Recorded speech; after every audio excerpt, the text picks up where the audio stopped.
Latin America, a vast cultural territory that spans from Baja to Patagonia,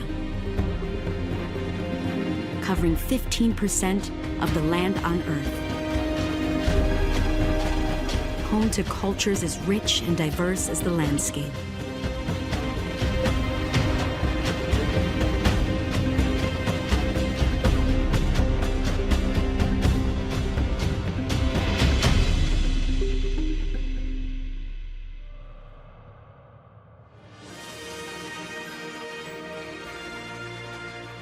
Our journey starts north in Mexico, a country of ancient empires and natural bounty.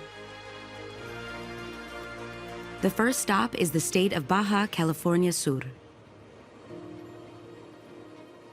the lower part of a peninsula that splits the Pacific Ocean from the Gulf of California. Here we find the Loreto Bay National Park, an imposing sight for its dramatic cliffs. In this magnificent landscape, we can find a wide variety of marine fauna, including the California sea lion, one of 4 species of sea lions in Mexico.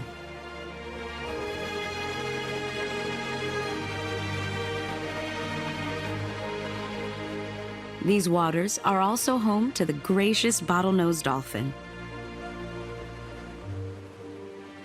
These agile and smart cetaceans are a truly global species, as they can live in both temperate and tropical waters. They are social mammals, so it is common to see them in groups displaying their great ability to swim and jump.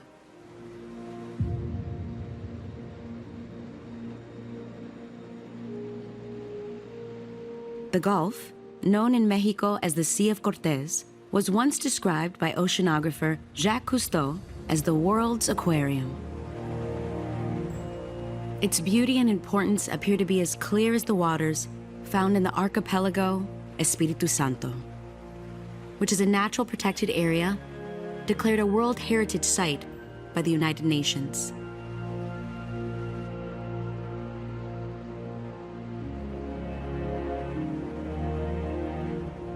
The archipelago has 5 islands. The largest one, Espiritu Santo, is 63 miles long. Its geography is defined by monumental cliffs made by layers of volcanic rock. It is believed that the Spanish conquistador, Hernán Cortés, named it the Island of Pearls due to its high population of mollusks. A different national treasure is found on the other side of the peninsula, on the shores of the Pacific Ocean, the Vizcaíno Biosphere Reserve, and the imposing salt mine of Guerrero Negro.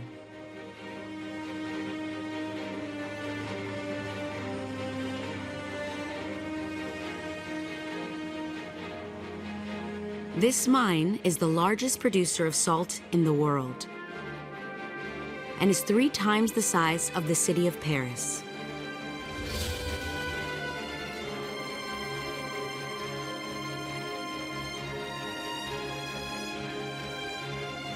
The 8.8 million tons of salt produced here annually could meet the average salt consumption in the US for almost 20 years.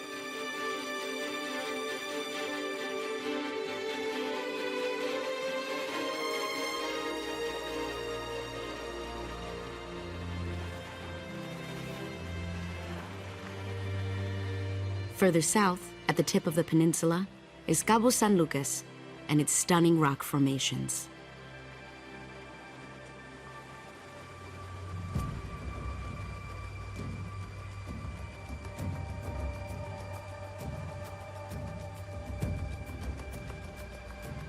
The most emblematic site here is the stone arch, sculpted for thousands of years by winds and pounding waves.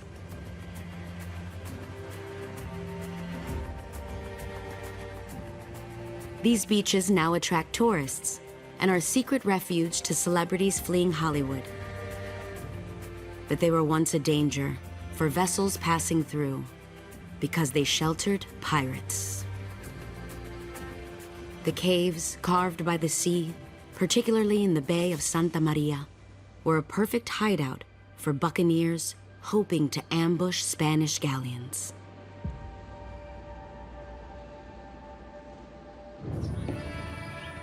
On the opposite side of Mexico is the Yucatan Peninsula, where natural wonders and the Maya civilization have shaped each other for centuries, like in the Cancún Lagoon.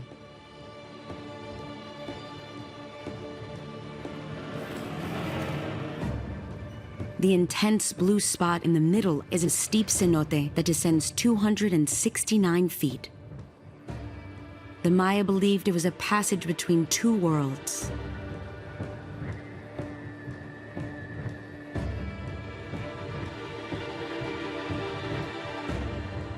There are over 7,000 cenotes in the Yucatan Peninsula, wells that formed from millions of years of rainfall and the force of underground rivers.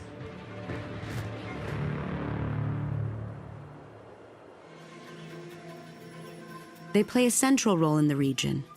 This is evident in the heart of the Maya Empire, the city of Chichen Itza. The name in Maya means mouth of the well, a reference to its sacred cenote.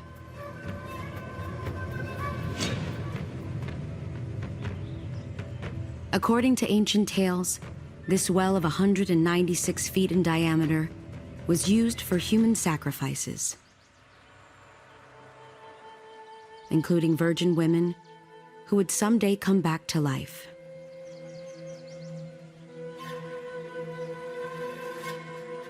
It is now called the Cenote of Sacrifice. The remains of 42 human skeletons and fragments of pre-Hispanic ceramic found here reveal that those sacrificed actually died on land and were then thrown to the well. The sacred cenote of Chichen Itza is aligned with the imposing pyramid of Kukulkan, the feathered snake, which is also built on top of a water well. This majestic building is 196 feet wide and 79 feet high.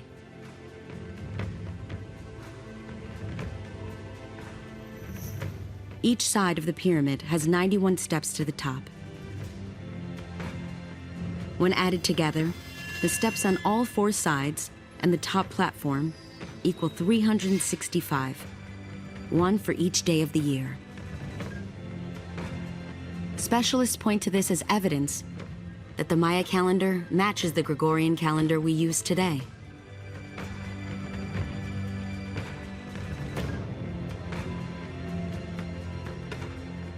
At its peak, Chichen Itza had a surface area of about 10 square miles and became the most powerful Maya city in the peninsula of the Yucatan, with a population ranging between 50 and 100,000 people. If Chichen Itza is an emblem of the Maya Empire, nearly 250 miles away is an emblem of the architecture and urbanization of the Spanish colonial period, Campeche. United Nations UNESCO named Campeche a World Heritage Site for the excellent conservation of its buildings. Because it was the region's most important port in the 17th century, pirates were constantly attacking to loot its riches. So the Spanish crown built a military defense system along the entire bay.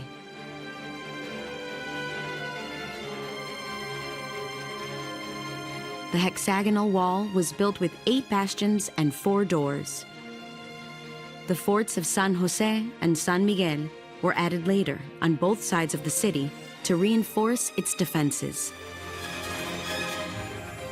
Fending off pirates was not the only preoccupation of the Spanish crown. As the number of churches reveals, they were also busy evangelizing.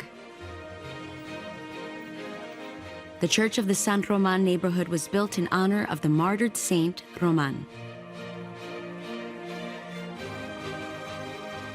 It holds the so-called Black Christ, which is the center of one of the most important festivities in Campeche, the San Roman Fair.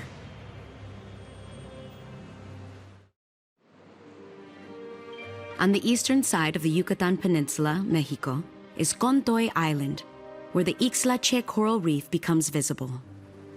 It is the starting point to the second largest barrier reef in the world, the Mesoamerican Reef, which runs all the way to Belize.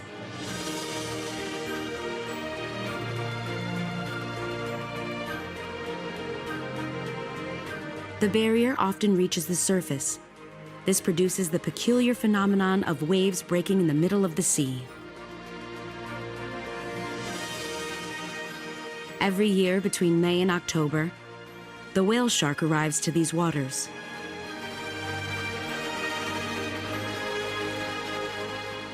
It is the largest fish in the world, and it comes here to feed and mate. The whale shark is on the endangered species list. The Yucatan Peninsula is home to around 1,100 specimens from an estimated 7,000 left in the world. Moving further east on the Caribbean, we find the Dominican Republic.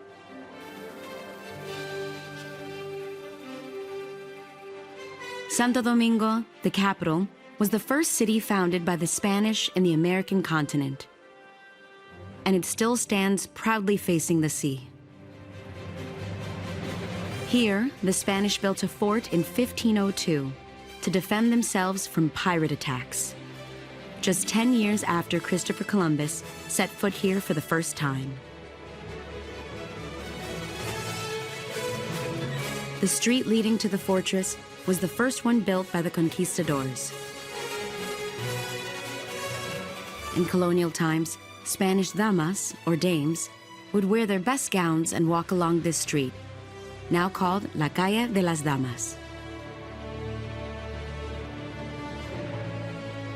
Across the street from the fortress is the Cathedral of Santa Maria la Menor, known as the first cathedral of the Americas. Its construction started in 1521 and was completed 20 years later. The cathedral is also the stage for a big mystery, the fate of Christopher Columbus's remains. The Genovese navigator died in Valladolid, Spain, and his remains were brought here. Some believe that the remains were later taken to Havana and possibly returned to Seville, though the Dominican Republic and Spain both claim to have them.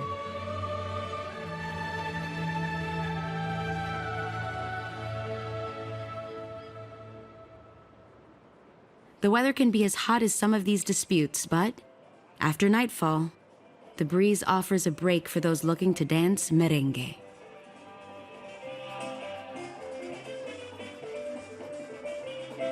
This traditional music is played every Sunday at the ruins of a monastery for Dominicans and tourists alike.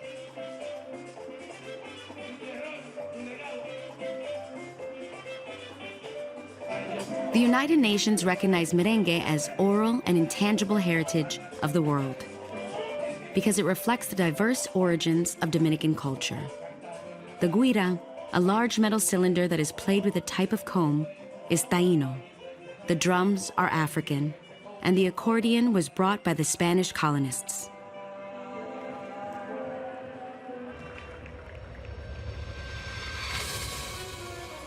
"23 miles from the city center, a coral reef helped shape the small bay of Boca Chica, a natural pool of salt water that is only 3.2 feet deep.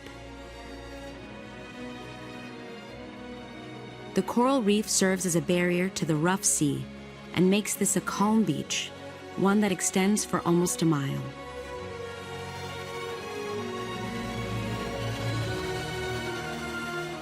The water around the reef is crystalline because it is permanently filtered by natural underground currents.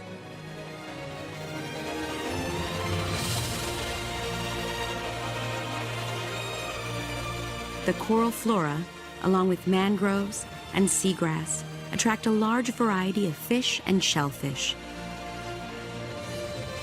This makes Boca Chica a suitable ecosystem for sustainable fishing.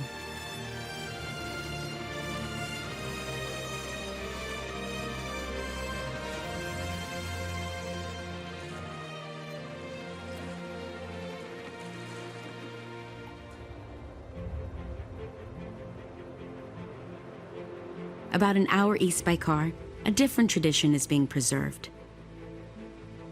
In an unexpected Renaissance city that bursts out of the Caribbean landscape, Altos de Chaon in La Romana. This replica of a 16th century Mediterranean village was conceived by an American businessman and built in the 1970s. It has museums, ateliers, and even a Roman amphitheater that still holds musical concerts and can seat up to 5,000 people.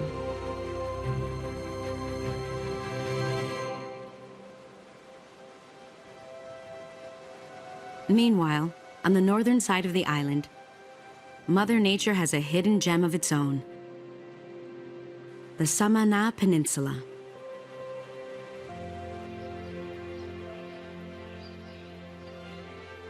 The area grows the highest concentration of coconut palm trees per square foot in the world. For their harvest, a traditional method is still used. With this stick and blade, a single person can go through 250 palm trees in a day.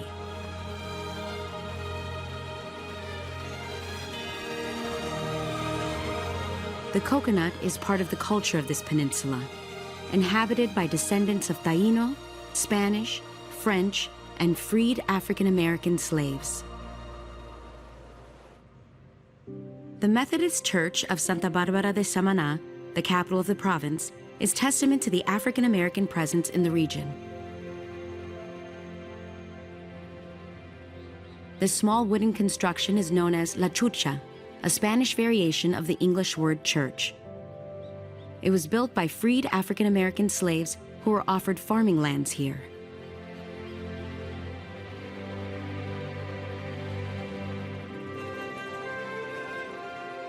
According to the residents of Santa Barbara, the church is the only surviving structure from a 1946 fire that destroyed Samaná.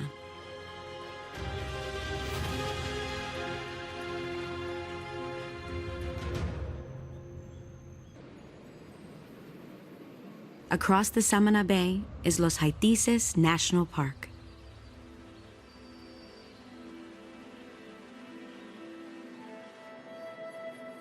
And at the foot of one of its mountains, like a gift from the ground, is Laguna Cristal, which is not a lagoon, but a cenote.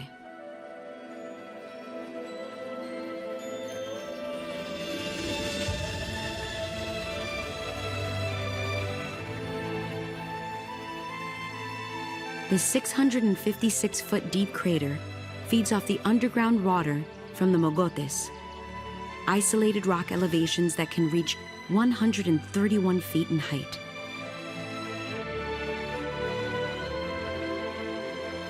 It is the birthplace of the Baracote, a river that nourishes one of the main water basins in the province.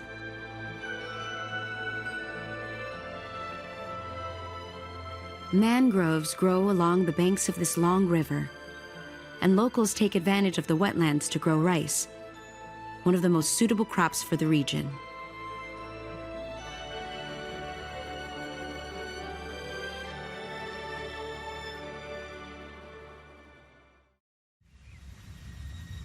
Water is one of the key attractions in the Dominican Republic. In the Samaná Peninsula, the waterfall Salto El Limón creates a natural pool.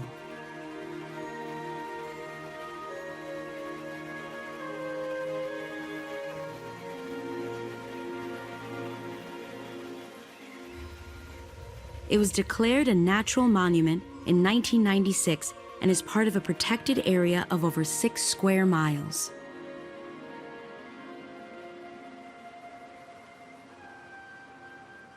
Half an hour away is the hidden paradise of Las Terrenas, a small coastal town that was essentially isolated until the 1970s with no electricity or running water.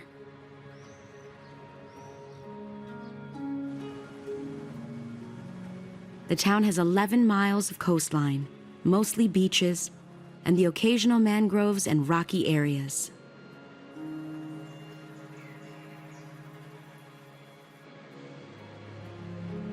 This reef is directly related to the coastal mangroves and the palm tree forests that go all the way to the shore.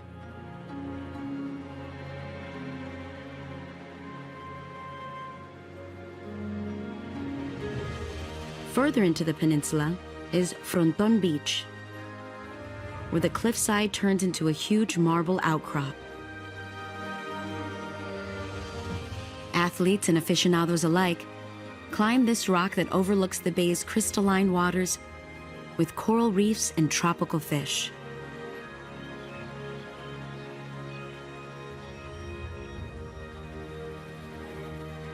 In the easternmost corner of Samana is Madama Beach.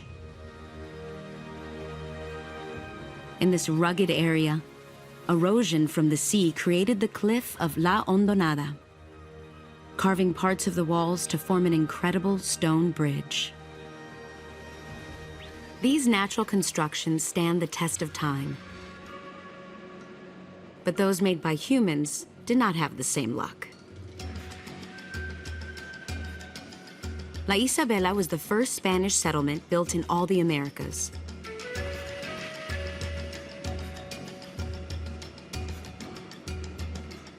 Columbus ordered the construction of this citadel where no building remains. But we can still see the foundations of his house, the fortress, the first church, and the graveyard.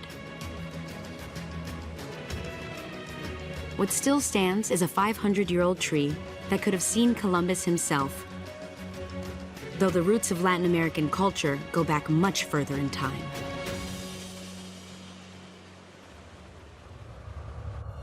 Moving back to continental land, in the Pacific coast of South America is Peru, a nation tied to the sea by 1,860 miles of coastline. Peru is home to amazing fauna and is also the cradle of some of the most developed pre-Hispanic cultures in the continent. Lima, the only capital city in South America that faces the sea.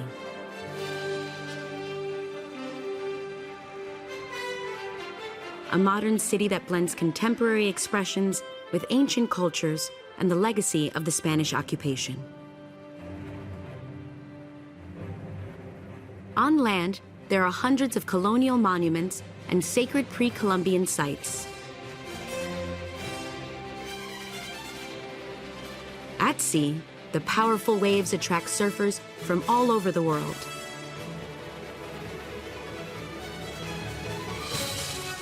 "13.5 miles of cliffs separate the city streets from the ocean. At Armendáriz, the slope inclines 40 degrees, but at the Miraflores district, it is a dizzying 85 degrees. The cliffs of the Costa Verde, or Green Coast, are a result of millions of years of erosion from the ocean.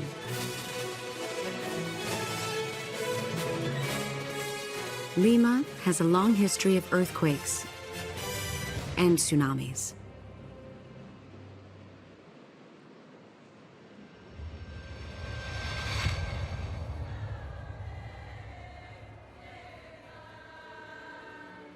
Many in Lima look to avert this fate by engaging in the multitudinous procession of El Señor de los Milagros, a tradition that started after a strong earthquake in 1687. The first Saturday of October, the city of Lima is covered in purple. Over 1 million people participate in the 20-hour-long procession, paying tribute to the Lord of Miracles, a unique Peruvian image of Jesus Christ.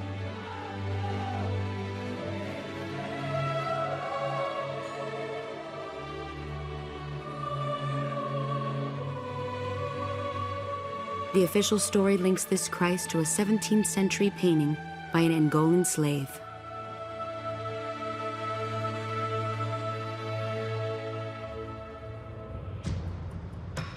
Over 6 hours south by car from Lima, the desert holds wonders from ancient worlds. In the region of Ica, bordering the western Andes, we find the Nazca lines, a legacy of pre-Inca civilizations. An area of around 174 square miles, containing a system of more than 800 straight lines, 300 geometrical figures, and others of animals, plants, and human-like drawings that can only be seen from above. It is believed that the drawings were carved in the sand between 200 BC and 500 AD. Some researchers suggest that they were used for astronomy and as a rain calendar for agriculture. Others think that they are manifestations of a social and religious nature. Some even venture to say they were landing guides for extraterrestrial vessels.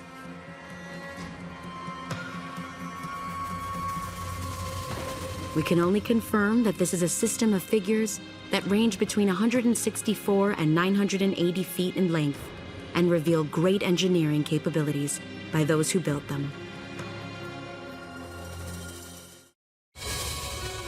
Peru, the heart of the Inca Empire.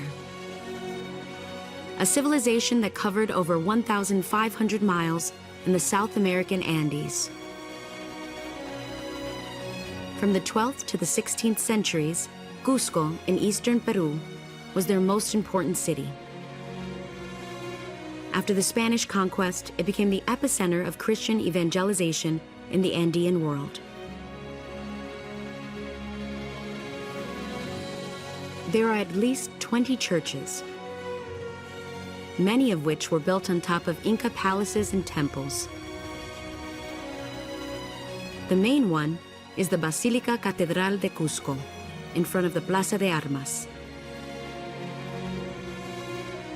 It took 132 years to build, using blocks of red granite extracted from the Inca fortress of Sacsayhuaman. There's also the Church of San Cristobal, built on top of what was the front square of Corcampata Palace. The house of Manco Capac, considered the first Inca ruler. Cusco abounds in colonial art, but it's also the door to one of the most important archaeological regions in South America. Peru's Andean Highland. Also known as the Sacred Valley, this region of Peru is where the Inca developed their military power and harvesting techniques. Under 2 hours by car northwest from Cusco is the small town of Ollantaytambo. At 9,160 feet above sea level, it offered a vantage point for the Inca to safeguard one of the largest food-producing areas in the empire.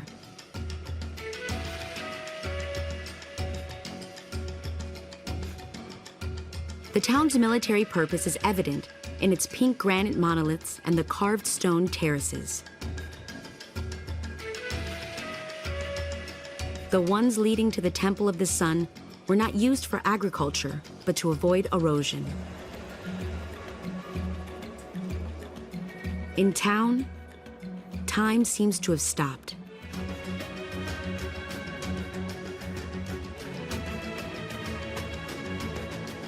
Many of these buildings date back to Inca times, so they may be the oldest houses still in use in South America.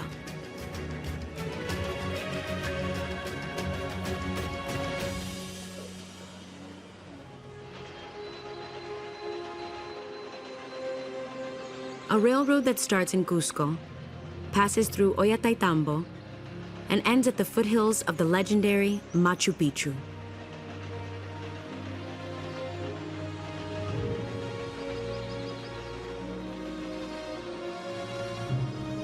The final part of the route follows the Urubamba River as it descends through the Sacred Valley. Here, the vegetation becomes increasingly jungle-like. Then, in the middle of this dense wilderness, one of the 7 wonders of the world appears. At an altitude of around 8,000 feet, almost 80,000 acres of protected land surround the archaeological site of Machu Picchu, the lost city.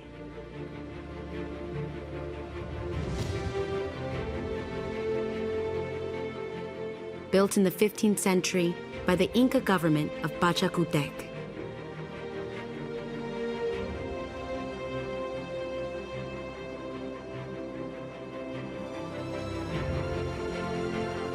It was the administrative, political, and religious center of the empire.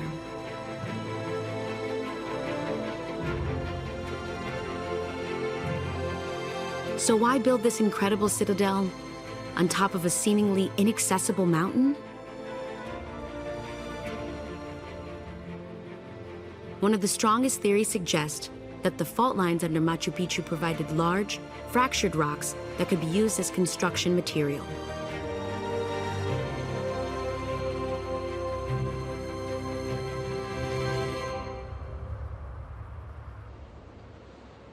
Ingenuity for using nature's bounty in construction is still alive and well in Peru. In Lake Titicaca, there are around 80 hand-woven islands, housing close to 1,800 people.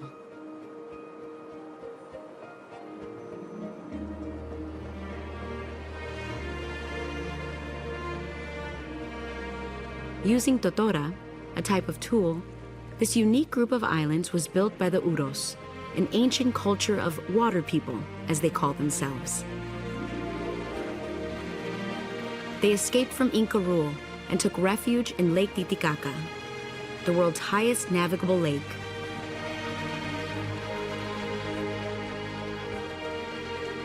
To build the islands, they collect the roots of the totora as it grows during the rainy season and cut them into large blocks.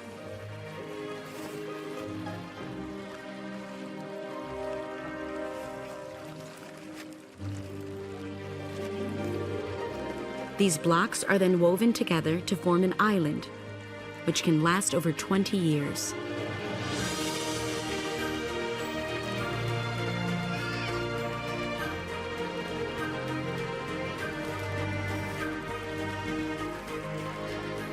Each of these totora islands is home to 3 to 10 families who honor the memory of the Uros through this practice.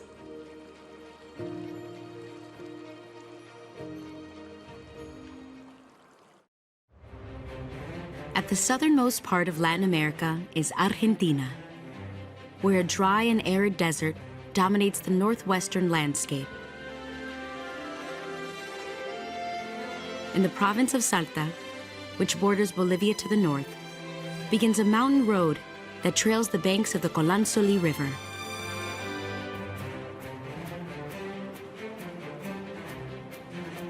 Nearing the end of its almost 12-mile run, one can see the church of San Roque y Nuestra Señora del Rosario in Iruya, a small town at the edge of the mountain that sits at over 9,000 feet above sea level. The celebration of the Virgen del Rosario is an example of the religious syncretism that defines Iruya. While the pre-Columbian culture prevails in the agricultural traditions of the region, the popular festivities provide an example of the cultural blend that occurred during the Spanish conquest. Although Catholic worship is predominant, the clothing and ceremonial dances are proof of their indigenous roots.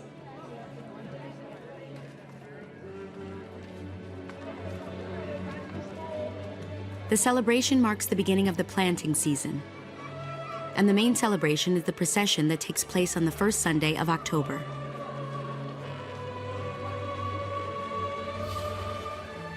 This veneration to the Virgin was brought by the Spanish.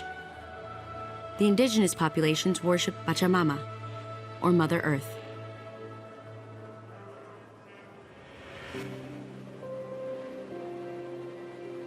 The only way to reach Iruya is through the Humahuaca ravine, located in the neighboring province of Jujuy.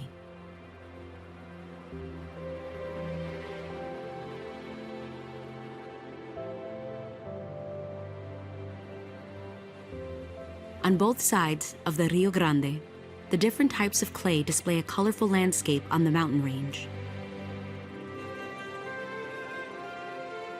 This valley is full of multicolored hills, like the ones in Hornocal, better known as the Hill of 14 Colors.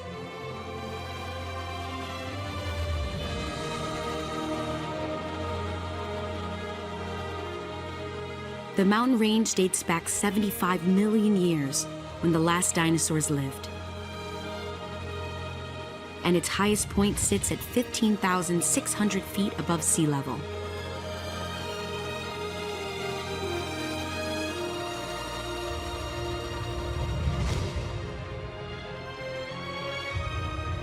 Almost 200 miles southwest from Hornocal is a vast extension of white land known as the Salar of Arizaro.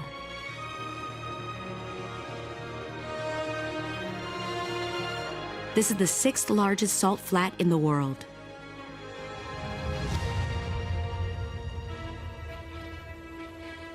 At its southern end, a small volcano with a weak eruption formed a perfect natural pyramid. The Cone of Arita, a true geological mystery. Salt and black lava combine to erect the sharp cone that stands 482 feet tall, approximately the size of the Great Pyramid of Cheops in Egypt. Scientists claim it was shaped by the intense winds of the area.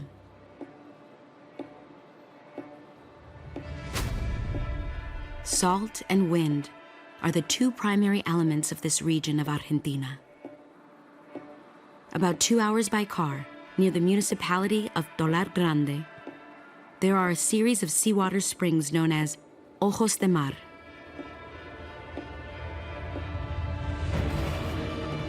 The microorganisms found here date back to the very origins of Earth.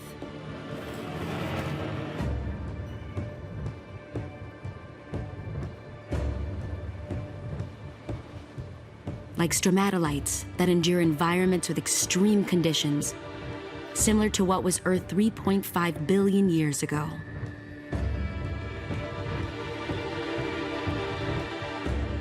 The life in these water springs remains almost invisible to the human eye, but it has existed for thousands of years.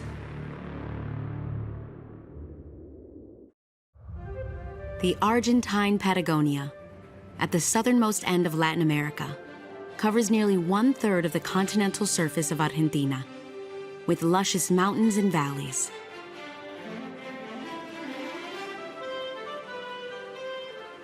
Every year from June to December, the Valdez Peninsula is home to hundreds of southern right whales that migrate here to mate, give birth, and nurse their young.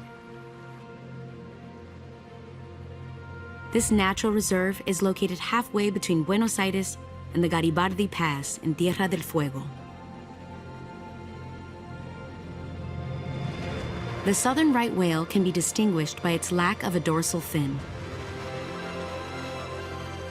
and by their unique V-shaped blow, which can reach a height of up to 13 feet.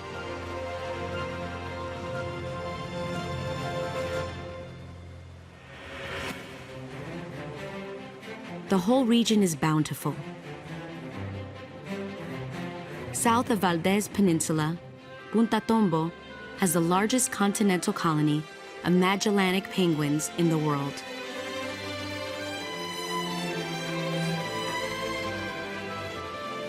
Around 800,000 specimens migrate here from September to April to give birth. The males arrive first to secure a space for nesting. Females arrive a month later.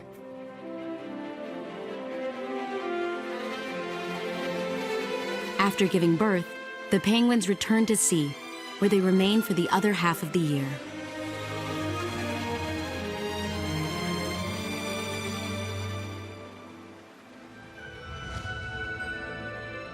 Two hours away by car is Union Beach, a long stretch of white sand that comes alive in summer. One of its main attractions is a marine mammal that is endemic to southern Argentina. The Commerson's dolphin. a cetacean of barely 5 feet that stands out for its great swimming skills.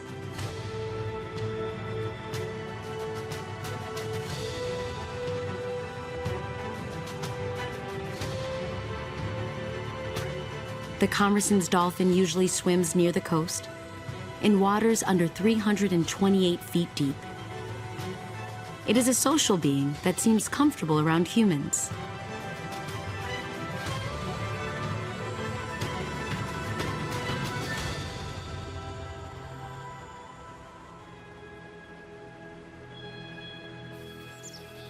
At the foothills of the Andes, on the opposite side of the country, is Los Glaciares National Park,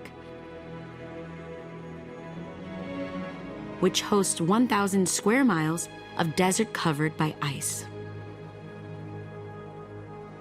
Twice the size of the city of Los Angeles. It is the largest national system of protected areas in the country, and the 3rd largest source of fresh water on the planet.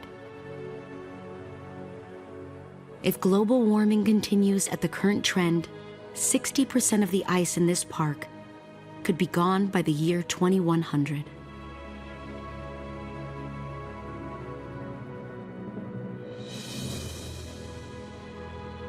The most famous of these glaciers is Perito Moreno, a glacier in constant movement.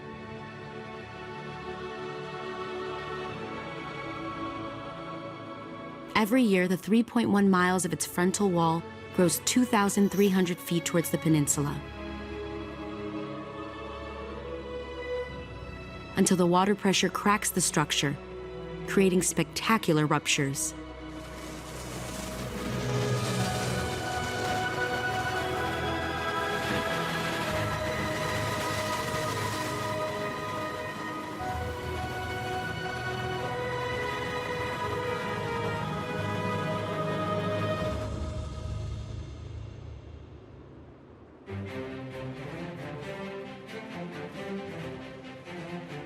In the southernmost end of Argentina is Tierra del Fuego,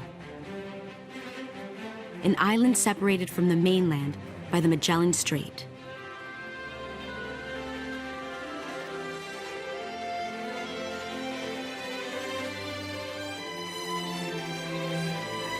Its capital, Ushuaia City, has the longest days and nights of the year in Argentina.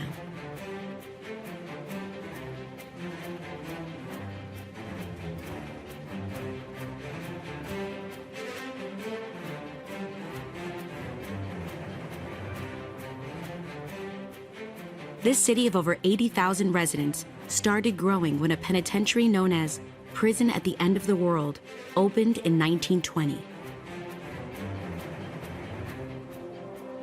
It was the inmates themselves that built the prison and started populating this remote region.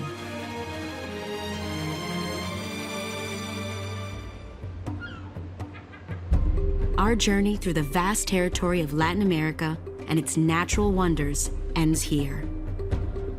A land rich with diverse cultures, with people who are proud of their roots